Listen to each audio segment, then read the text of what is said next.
Welcome to our channel. Today, we are going to answer two of the most critical questions surrounding the current conflict. Exactly how much military capability does Iran still have? And how long can it realistically sustain this war against the most powerful military alliance on the planet? These are not simple questions, and the answers are far more complicated and far more alarming than most public commentary suggests. In today's episode, we will systematically analyze Iran's remaining weapons inventory, its nuclear program, its economic staying power, its geographic leverage, and the psychological and institutional resilience that continues to make it one of the most difficult adversaries the United States and Israel have ever faced. Stay with us, because what you are about to hear will fundamentally change how you think about this conflict. Let us begin with what has already happened, because understanding what Iran has lost is essential to understanding what it still has. When Operation Epic Fury began on February 28, 2026, Iran entered the conflict with what the Jerusalem Post estimated to be approximately 2,500 ballistic missiles, a stockpile rebuilt far beyond pre-June 2025 levels following the damage inflicted during that year's 12-day war.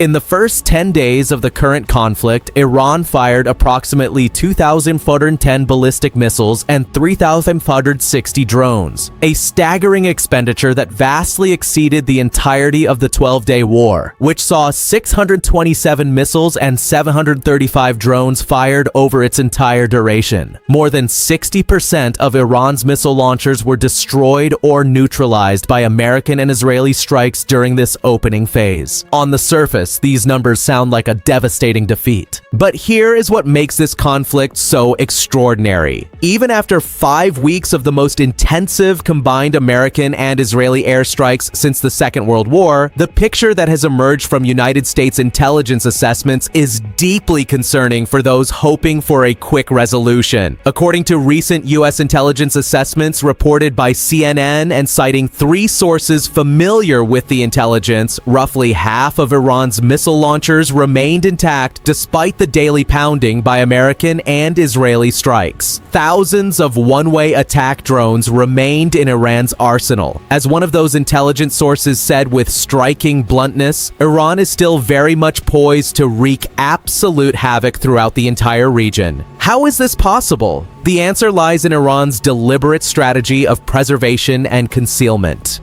Analysts at the Soufan Center have documented that Iran is deliberately keeping its launch rate low to preserve its inventory, choosing to absorb strikes rather than expend its remaining assets in a massive retaliation that might exhaust its stockpile prematurely. Iran has had significant success with its shoot-and-move strategy, using mobile launch platforms that fire and then relocate before American or Israeli aircraft can strike the launcher. This is the same tactical challenge that defeated American forces when they tried to destroy Iraq's Scud missile launchers during Desert Storm in 1991, and it proved equally difficult in the 2025 Rough Rider campaign against the Houthis in Yemen. Mobile missiles are exceptionally hard to destroy from the air because they require real-time intelligence that pinpoints a launcher's exact location within the narrow window between launch and relocation. Now let us examine Iran's remaining arsenal category by category, because the picture is far more complex than simply counting missiles and drones. Starting with ballistic missiles, Iran entered this conflict with the largest ballistic missile arsenal in the entire Middle East, a fact confirmed by the U.S. Office of the Director of National Intelligence. Iran's missile inventory spans multiple categories. Its short-range ballistic missiles, including the Zelzal series with ranges of 200 to 400 kilometers, are designed for saturation attacks that can overwhelm regional air defenses through sheer volume. Its medium-range ballistic missiles, including the Emad, Ghadr, and Khaybar-Shikan systems, are satellite-guided precision weapons with ranges sufficient to strike Israel and American bases throughout the Gulf. The Khaybar-Shikan in particular has demonstrated the ability to penetrate advanced air defense systems. Even after the massive expenditure of the first 10 days of fighting, Israel's IDF estimated that Iran retained between 100 and 200 active mobile launchers, each capable of firing multiple missiles.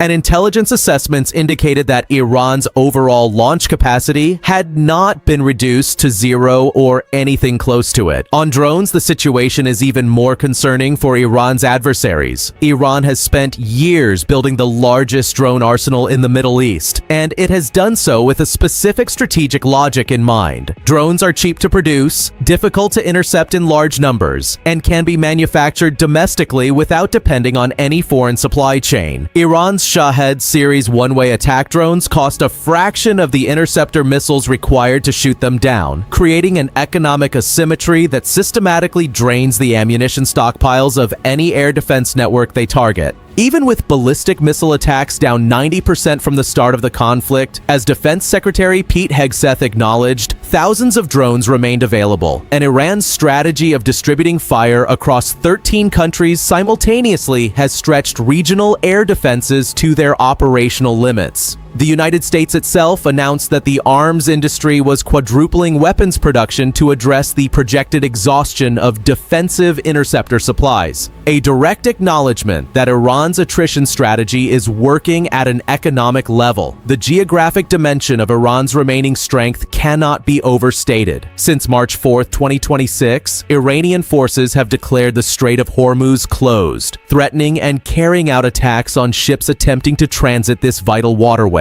The results have been economically catastrophic on a global scale. Before the war, roughly 20 million barrels of oil and petroleum products moved through the strait every single day, approximately 20% of the entire world supply. The International Energy Agency described the disruption as the largest supply disruption in the history of the global oil market. Oil prices surged from approximately $70 per barrel before the war to an average of $103 per barrel in March. Commercial traffic through the strait dropped more than 90%. Countries across Asia faced acute fuel shortages and rationing. The Philippines declared a state of emergency. Zimbabwe, Pakistan, Bangladesh, Nigeria, and Vietnam faced severe fuel shortages. Europe was hit hard by the suspension of Qatari liquefied natural gas, and over 30% of global urea, used to produce fertilizer, passes through the strait, meaning the disruption is now threatening global food security as well. Iran has not needed to sink a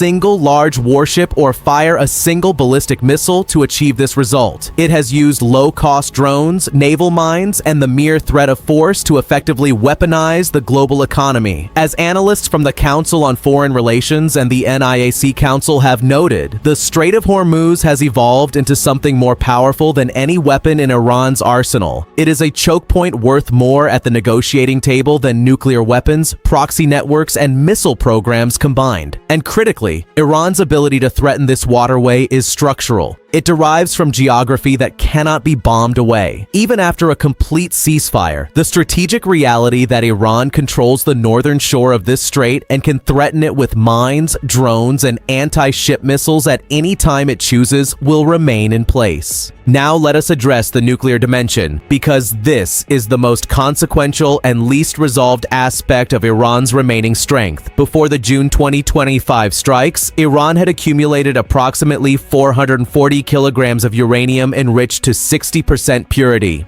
the largest such stockpile ever recorded and confirmed by the IAEA. The Arms Control Center assessed in March 2026 that this stockpile, if further enriched to weapons-grade 90%, would provide the fuel for approximately 9 nuclear warheads. Critically, approximately 75% of the enrichment work required to produce weapons-grade uranium is already complete once you reach 60% enrichment, meaning the remaining step from 60 to 90% is relatively fast compared to the entire process. The IAEA Director General confirmed in March 2026 that just over 200 kilograms of 60% enriched uranium is stored underground at Iran's Isfahan facility, enough material for approximately 5 nuclear warheads if further enriched. The material is stored in gas form in small portable canisters, making it mobile and extremely difficult to locate and destroy through airstrikes. The IAEA has been unable to inspect a new underground enrichment facility declared by Iran at Isfahan in June 2025, and according to reports from the Institute for Science and International Security, Iran had been actively fortifying and expanding its underground tunnel networks to protect this material. Furthermore, according to a report by the Institute for International Political Studies, Iranian Supreme Leader Khamenei reportedly authorized the development of miniaturized nuclear warheads for ballistic missiles in October 2025, and accounts indicate the possible existence of an ultra-secret enrichment program at a covert site to which the IAEA has never been given access. This nuclear uncertainty is perhaps the single most destabilizing element of the entire conflict, because it means that even a complete military victory over Iran's conventional forces would not necessarily eliminate the nuclear threat. Beyond weapons, Iran's economic resilience deserves serious examination, because wars are ultimately sustained by economics as much as by military hardware. The picture here is genuinely mixed. On one side, Iran's economy was already under severe strain before the war began. The Iranian rial had lost over 90% of its value since 2018. Inflation was officially at 40%, but estimated higher by independent analysts. Roughly 22 to 27% of Iranians were living below the poverty line. Israeli missiles had partially disabled the South Pars gas field, which is responsible for 80% of Iran's natural gas production. Karg Island, Iran's primary crude oil export terminal, saw tanker movements freeze. But on the other side of this equation is a remarkable paradox that Iran's strategic planners appear to have anticipated. The same war that has damaged Iran's export infrastructure has simultaneously driven global oil prices to over $100 per barrel. And when oil prices rise, every barrel Iran does manage to export is worth dramatically more. According to Britannica's detailed account of the 2026 war, Iran saw an average boost in oil revenue in March despite the conflict, because the price surge compensated for the reduction in volume. Iran also has significant financial reserves and economic support flowing from China, which continued purchasing Iranian oil throughout the conflict. The IRGC's vast domestic economic empire, controlling over 50% of Iran's GDP, provides an institutional financial base that is not dependent on export revenues and cannot be targeted through external sanctions alone. There is also the dimension of Iran's proxy network, which remains partially operational despite severe damage. Hamas and Hezbollah have been significantly degraded, but Hezbollah was still launching rockets into northern Israel as recently as March 2026. The Houthi movement in Yemen, despite years of American and Saudi strikes, has never been fully neutralized and continues to operate. Iranian-backed militias in Iraq have launched attacks on American bases throughout the region. These proxy networks do not need to win conventional battles to serve their strategic purpose. Their role is to stretch American and Israeli military resources across multiple theaters simultaneously, complicate logistics, drain ammunition reserves, and raise the political and economic cost of the war to a level that eventually makes continued operations unsustainable domestically in the United States. So, how long can Iran actually sustain this fight? The honest answer, based on all available evidence, is considerably longer than most optimistic Western assessments have suggested. Iran's deliberate strategy of preserving its missile inventory by keeping launch rates low extends the usable life of its remaining arsenal significantly.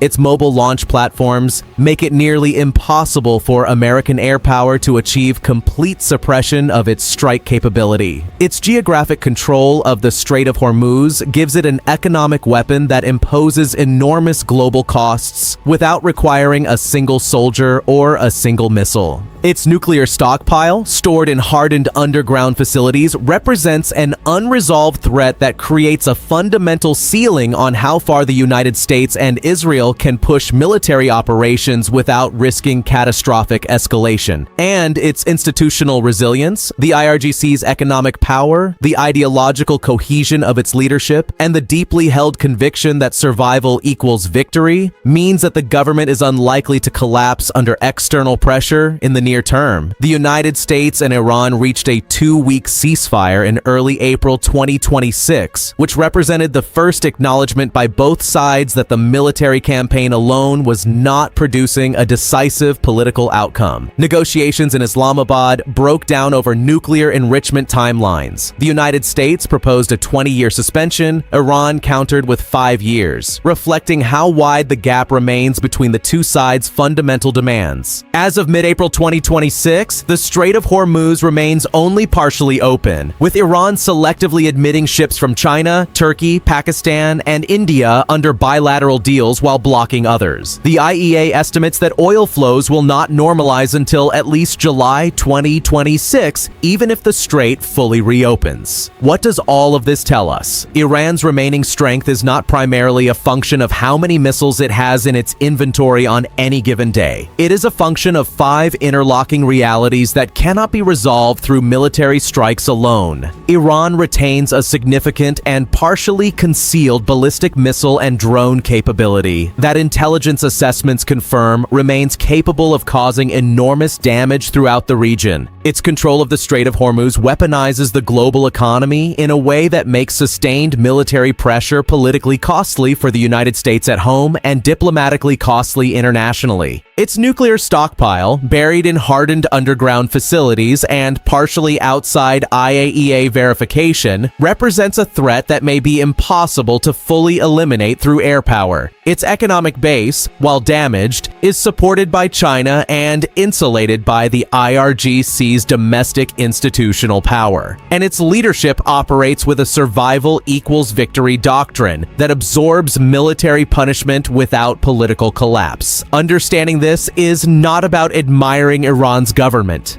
It is about confronting a strategic reality that the history of this conflict has already confirmed.